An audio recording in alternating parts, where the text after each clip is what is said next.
Our short sentence and phrase for you today is Bia Eba, which simply means come here. This is about the shortest sentence in Igbo language, which every beginner must know. It's as simple as this: Bia Eba, come here.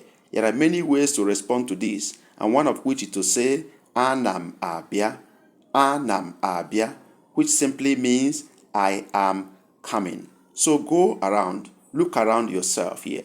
Look for that child, that mom, dad, friend, neighbor around you, and say Bia Eba to him or her. And then expect an answer or a response, which is likely to be Anam Abia or Le Eba, which means here I am.